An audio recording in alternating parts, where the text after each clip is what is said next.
ખાતે કપિરાજનો આતંક યથાવત, જેને પકડવા કોઈ કાર્યવાહી થતી જ નથી તેમ લાગી રહ્યું છે।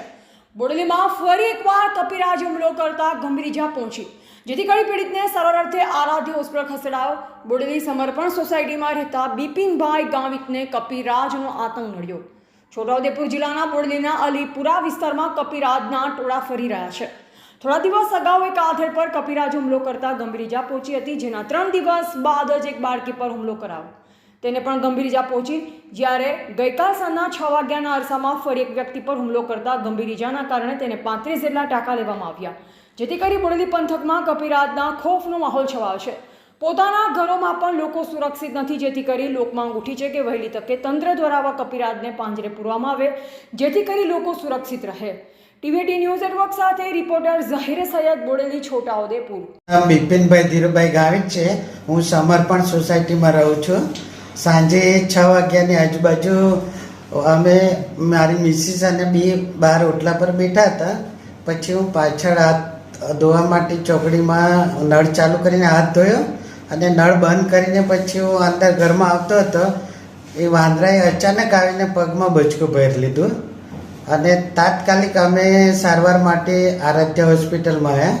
અહીંયા સારવાર કરી, ડૉક્ટર સાહેબે ખૂબ સારી સારવાર કરી, 35% મને આવ્યા છે।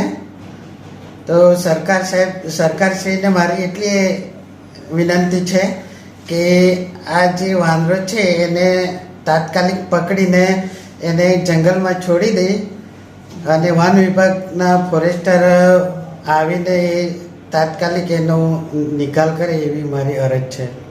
મારું નામ શર્મિલાબેન બિપિનભાઈ ગાવિત છે। હું ટીચરમાં છું।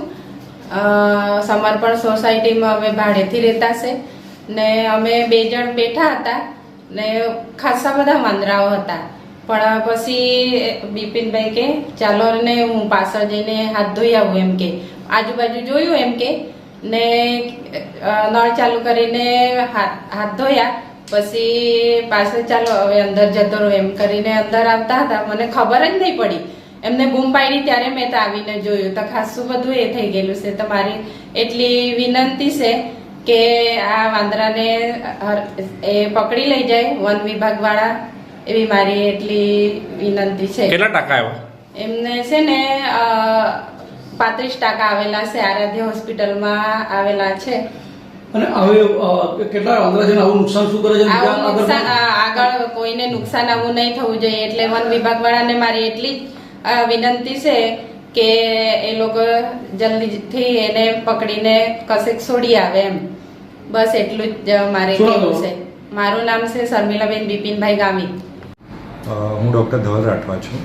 હું આરાધ્ય હોસ્પિટલ બોડેલી ખાતે જનરલ સર્જન તરીકે ફરજ બજાવું છું। અમારી હોસ્પિટલમાં લગભગ 50 વર્ષના દર્દી આવેલ છે, જેમને અત્યંત ગંભીર ઈજા પગના ભાગે વાંદરા કરડવાના કારણે થયેલી હતી। એમના પગના ભાગમાં જે પગના સ્નાયુ આવે અને અંદરની લોહીની લસિકા ગ્રંથિ, ધમની, શીરા એ બધું કપાઈ ગયેલું હતું, જેનું તાત્કાલિક ધોરણે પ્રાથમિક સારવાર આપીને પછી ઓપરેશન કરવામાં આવ્યું, જેમાં એમની જે કંઈ ધમનીઓ ફાટી ગયેલી એમને સીવવામાં આવ્યું અને જે કંઈ સ્નાયુઓ ફાટી ગયેલા એમનું અંદરથી અને બહારથી ટાંકા લઈને ઓપરેશન કરવામાં આવ્યું, જેમાં લગભગ અંદરની સાઈડ 30 થી 35 જેટલા ટાંકા આવ્યા છે અને બહારની સાઈડ 20 જેટલા ટાંકા આવ્યા છે। એમને પ્રાથમિક ઉપચાર આપીને પછી જે વાંદરું કડ્યું છે એના માટેના ટાંકા અને વધુ સારવાર હેઠળ આપણે અહીંયા આગળ હોસ્પિટલમાં દાખલ કરવામાં આવે છે।